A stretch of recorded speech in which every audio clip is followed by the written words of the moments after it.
They cannot get them, folks. They cannot get them because the C3 Panthers postgame is here celebrating a 31-21 win over the Cincinnati Bengals, a game where we had some moments where we wish we could have had back, but we had more moments where we took the game into our hands. We seized the moment. The defense made turnovers. The offense made plays, and you can't catch Christian McCaffrey. Cody Lashney producing the show. How you doing, my friend? I'm doing wonderful, baby. We had to show the Bengals where the real Queen City is, right where I reside right now in Charlotte, North Carolina, baby. I'm ready to go. A huge victory for us. We needed it. Let's do it, man. Joe Riolano in the house. You know you're excited. We moved to 2-1. I felt like you could take a lot of positives away from this game. We did a lot of good things, and defense was way improved over last week's performance. Not even close. So yeah, I'm really excited about this win. All right. We also got Mario here if he's going to jump in today and give us his fan take. And you can be like that. We're going to feature your calls today on the show. We've got one queued up. You can call into the Cat Calls line. The number is 252-228-5098. And guys, we want to make this the most interactive Panthers podcast out. This is the post-game show. You can access it and be a part of the show like everyone is. We can feature you and your questions and your takes through Shindig. That's in the show notes. And again, the number to the Cat Calls line is 252-228-5098. And let's go ahead and let's just say this is that this was a game where Obata and Dante Jackson and Cam Newton and Christian McCaffrey. That's the storyline. 1, 2, 3, 4. Obata 2020, baby. I love it. I love it. I love it. I love it. I love it. I love it. I love it. I love it. Listen, man, especially if you know this man's story, I'm elated. I'm not only happy for our team, but I'm happy for him. Because, anytime you have a story where you've had to persevere through something in your life, then to come out on top, it's awesome. And I think he can be a real weapon for our defense going forward, man. I mean, he made plays when it mattered on the spot. And an interception? Come on. How do you not love that guy? Joey, I feel like Obata is what we wanted that Ryan Dallaire kid to become one day. He is... Yeah. Obata is Dallaire with a real defensive end's body.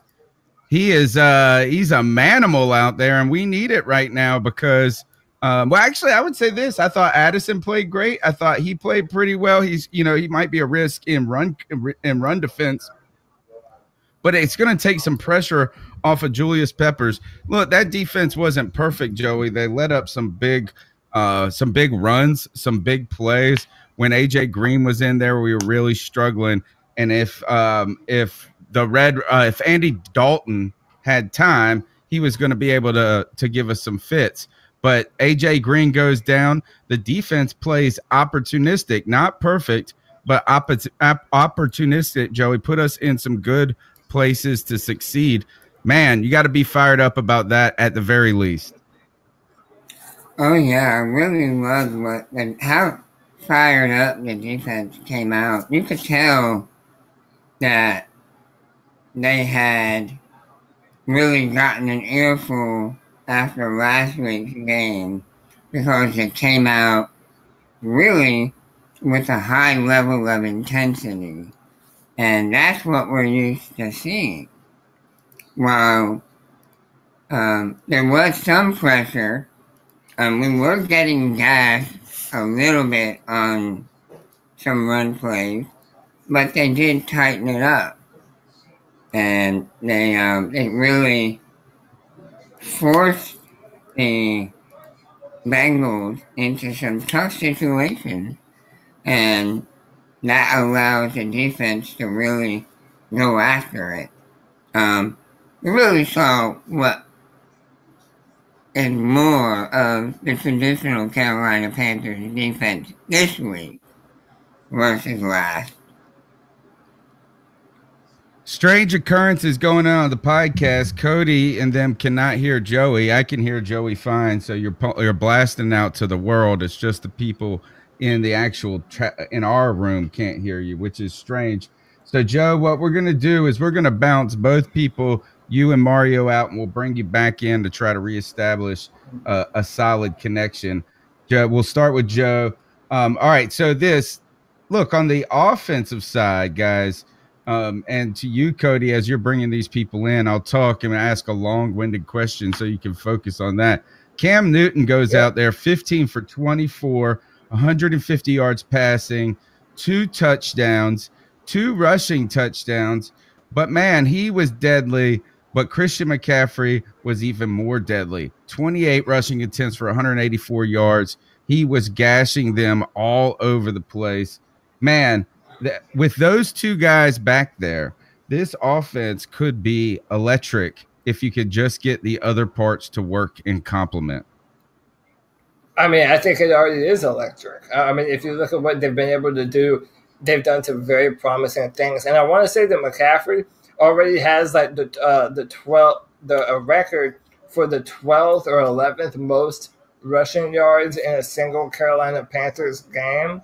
So I mean listen, there's always been this debate on can Christian McCaffrey run up the middle and in between the tackles, and we're seeing now that he can absolutely do that. He is the bell cow running back. He can do it all. I see no difference between him and what a guy like Saquon Barkley can do, even though they're physically different. Christian McCaffrey is the man, and that really opens up a lot of what we're able to do on offense. I loved it.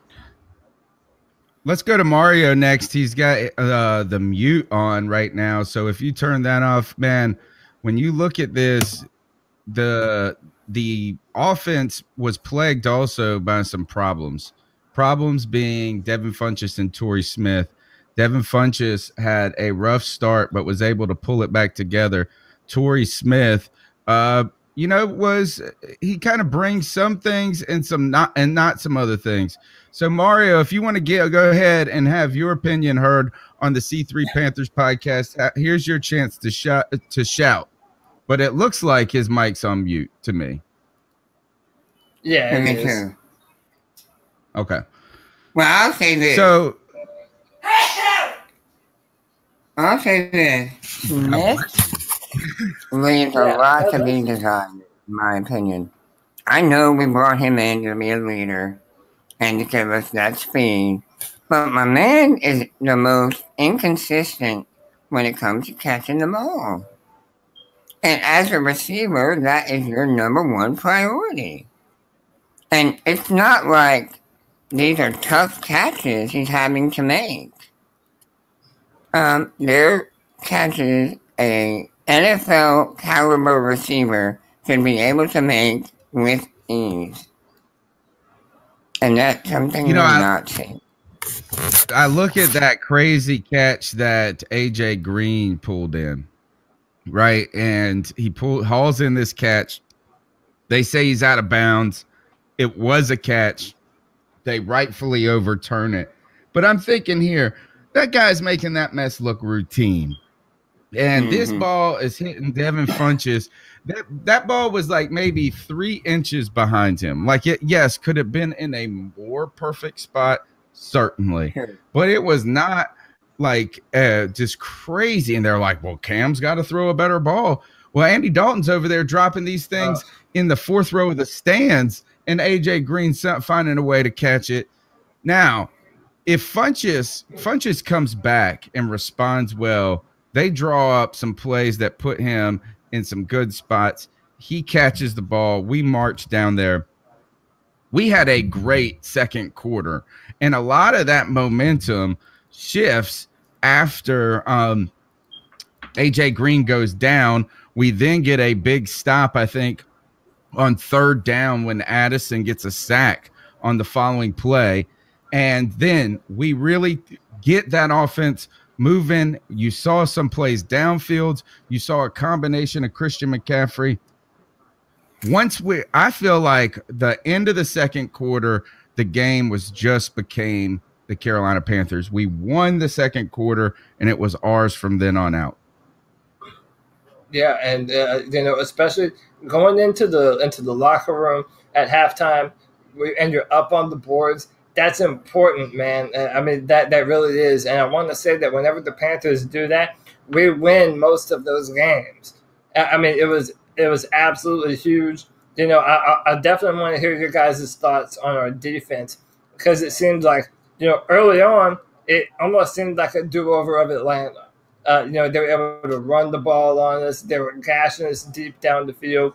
But then later on, after our offense started to electrify everyone, it seemed like our defense really started to turn it up and really make some plays. But it was really kind of inconsistent from half to half. So, I give this performance by our defense maybe a C plus. But I'm excited to hear what you guys think about our defensive performance today.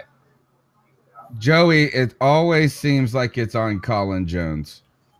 Always. Whatever it is. Whatever. And it's like every play that is bad, he's involved in. Every play that's miraculous for the other team, he's involved in. Even when he tried to make a great play, the guy still made a better catch. Colin Jones, poor Colin Jones, is the new who is that kid? That Brenton Burson. He's the new Brenton Burson. Yeah, although Brenton probably made more plays than him, so there's that. Yeah. I think of him as the new Hideki Nakamura. You guys remember? Yeah, dude. Somebody tried to troll us on. Somebody tried to troll on Twitter. When what's his name got hurt? Well, Cersei went to IR. They retweeted a tweet from 2012 that said we signed him, and I was like, "Nice try, nice try, nice try." We're not falling for it. Yeah, I think of him when I think of Colin Jones, and albeit Colin Jones is probably a better player. But man, it just seems like every time a guy gets beat, it's number 42. Or even if it's not him, he's the guy that like somehow looks like it's him. Yeah. Like even when he doesn't run. Hey, he's like one of the fastest guys on the team. So, you know why? The only time they get to go ahead. The only time they get to see that, guys, is when he gets the catch-up speed. Yeah, right. And after the guy caught them all money. Yeah, to his credit, that catch by Tyler Eifert, that was an insane catch, man. Your boy should have had. Yeah, it really was. Colin Jones should have had. Nobody could have done anything about that. I mean, that's a catch. That's what I'm saying. All right. Even when he played great, it's bad. Yeah, and what really got me was that touchdown he gave up in the end zone. He totally lost his man. Totally just, bit on the play fake. Not even worried about his man. And that's the guy that they threw the touchdown to. Guys, we're going to go ahead and start firing away at a couple of cat calls. The number is 252-228-5098. We want to get your raw response to the game. What did you like about today's win? How excited are you? That offensive line performance, we're going to talk about that. Just so impressive. But before that, so just go ahead, have your calls. I'll queue them up. Here we go.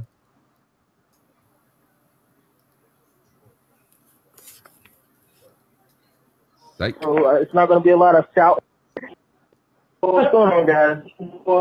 The Black Cat, Brandon Herbert, and in a little bit better mood this week. So it's not going to be a lot of shouting and screaming, except for I just finished watching the game. It was a great game.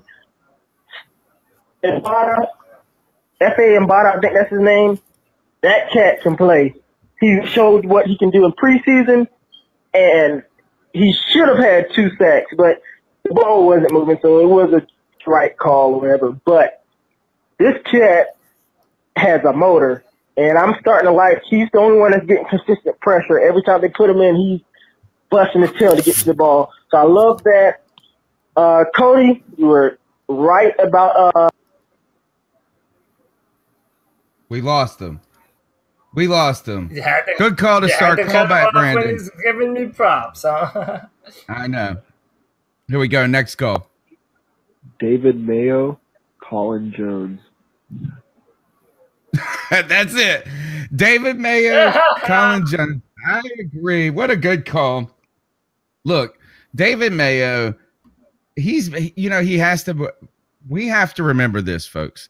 This team is going to get better when when TD comes back, because there were times today where you have to run a 3 linebacker set. It's advantageous for you on distance and down, particularly as you get from the 20 to the end zone and the field is shortening a little bit. You can get stouter without having to bring all the DBs in, particularly when your DBs are, inexperienced at the very best. So Mayo doesn't make us better on those downs. Shaq will, right? TD will. So when you have TD, Shaq, and Kuechly out there, that's going to be a better trio. But like we've said, guys, Colin Jones, it's tough to watch, but nice to have him there at the very sense that we didn't even have a warm body to stick in other than him in this event. So we've come out of this game, I feel, overall without suffering any notable injuries. I think that's a positive. I think now let's go and talk about this offensive line. They give up, I believe, 1 sack or a fumble, and that was probably on Cam a little bit for not feeling the pressure. It was on Chris Clark's side. Dunlap is able to get around him. But, man, he is out there fighting. This offensive line was opening up holes for Christian McCaffrey. Joey, where did this come from? How is this happening? And can we continue it? Well, I think it is a real testament to North Turner's offense. Man, I was thinking about this while the game was on. Now, look. North Turner was in his prime when he was with the Cowboys, okay? When they were winning Super Bowls with Emmitt Smith. He ran his course with them and then went on to a few other stops at places, but wasn't really excited. I think he was kind of bored with the game. He steps away, takes a year off, gets to watch Cam Newton, gets to see Christian McCaffrey, and he gets excited again because he knows he's got a quarterback and he's got a running back that are superstars ready to fit right into his offense. And I think he's excited about football again. I think he feels rejuvenated because he's got the talent around him that he knows to run this offense and excel while doing it. And I think that's what we're seeing. We're seeing North Turner's offense being run to perfection, or at least, working toward perfection with Carolina's offense. Doesn't matter about the offensive line because you're not straight up blocking anymore. You're pulling. You're, you're reaching. You're doing a lot of misdirection and a lot of quick throws, quick hitting runs.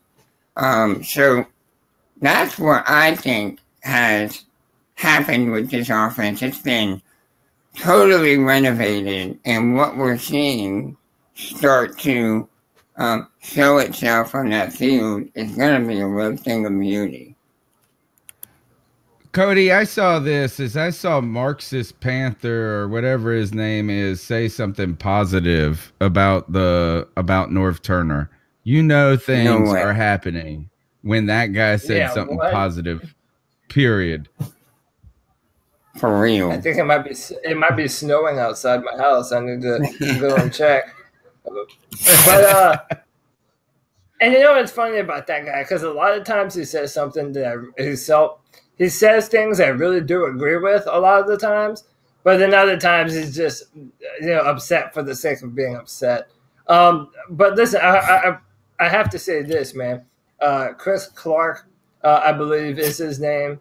That's our new left tackle, and for a guy that has come in off the streets, or I believe he was with Texas, and to play how he has played. Now, given he had 2 bad plays that I remember seeing, and the strip sack was on him. He just got beat around the edge.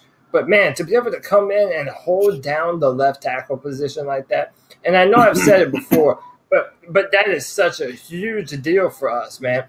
For Cam to know that he has some time to drop back and throw the ball, and that's exactly what he's doing. I mean, he's delivering the ball to all the different options on the team, and he's delivering them, with time. This offensive line is playing well. I like what Joey said, though. When you're putting emphasis on running the ball, and you have guards and tackles, and they're pulling, they don't know if what we're going to do, so they don't know if they have to be an edge protection or pass rush. It just throws them off, and I really do enjoy the versatility that I'm seeing out of our offense right now. We're doing a lot of things well, especially early when our defense wasn't really doing a lot to help them. So I was very impressed with our offensive line today. Thanks for joining the C3 Panthers podcast post-game show. You can be a part of the show by calling the Cat Calls line 252-228-5098.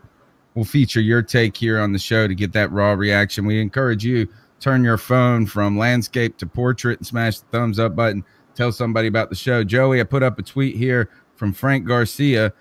Says Norv Turner will win a Super Bowl with the Carolina Panthers and Cam Newton. And I continue to think about this, is that we don't have Greg Olsen. We have had Devin Funchess and Torrey Smith play with at best inconsistent play. And we've been devastated across the offensive line with injuries. Losing Greg Olsen again. I'm going to say that one more time. We lost Greg Olsen. We're playing with a rookie tight end. And you're talking about this is what Norv Turner can do or is doing. Imagine if he had the parts, and imagine when they find the right combinations of receivers out there, Joey. Sky's the limit, I think. Oh, yeah, I completely agree. I think once the guys know the system very well, because, they're still learning it. I'm sure we're only just barely into the playbook.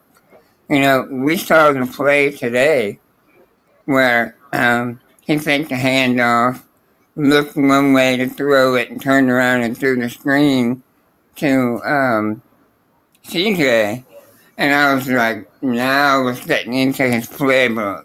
When you start to see that kind of stuff, you know that he's feeling comfortable enough with personnel that he is able to bring in these plays that take a little more time, but that when they're pulled off, they have devastating effects for the defense.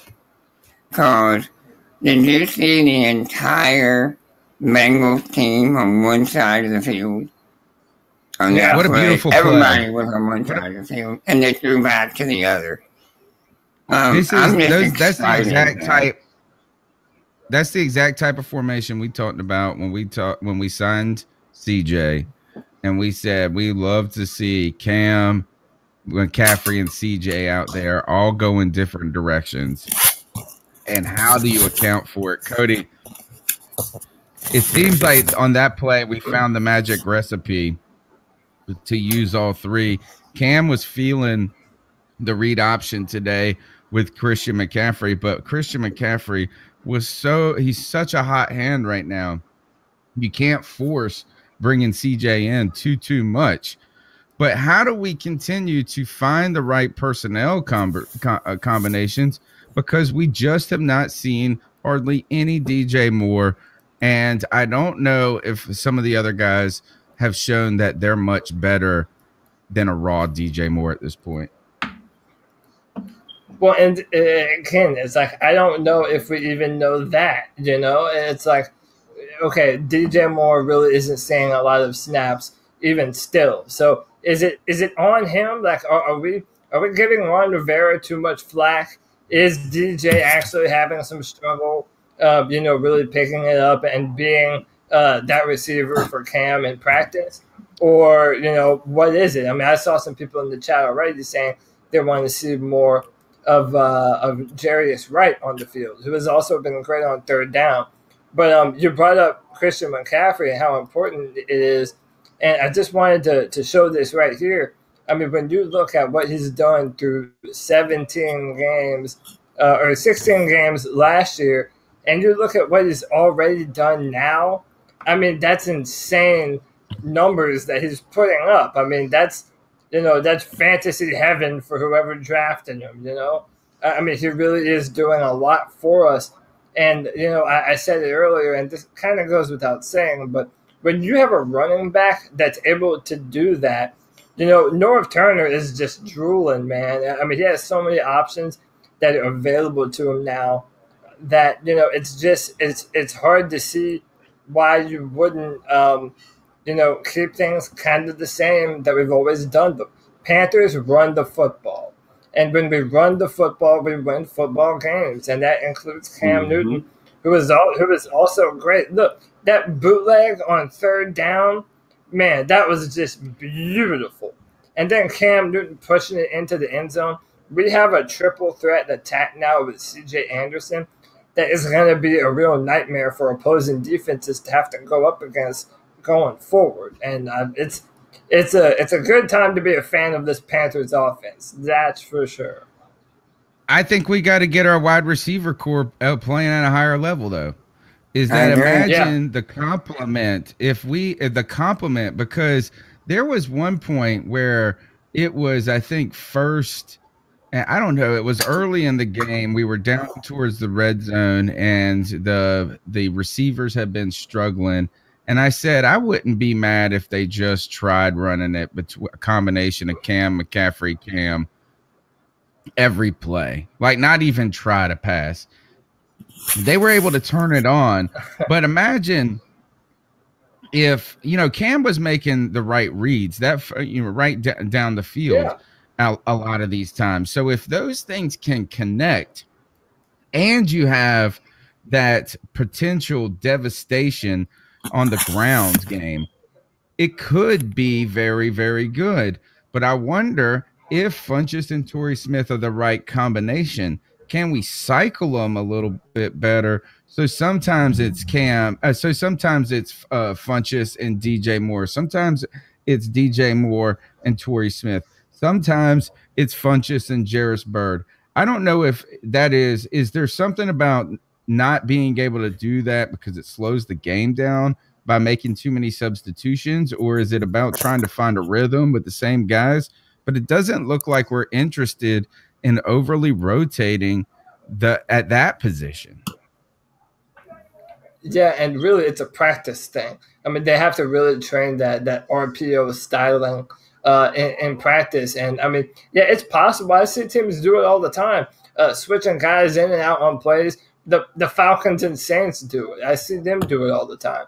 I completely agree with you. And I also think that, when Cam is playing lights out, Torrey Smith and Devin Funchess have to come down with the ball. And also, am I the only one that wanted to just beat the crap out of these announcers during the game, dude? Okay, not only was one of the guys in the booth just wrong about everything that you said, but then the other guy was like just trashing on Cam Newton, like even after plays that he did something well. It's like, what's going on here? It was really infuriating to me listening to it and watching. I tell you, the one thing that stood out to me, and you knew it was going to be a tough day from the broadcasters, I'm trying to see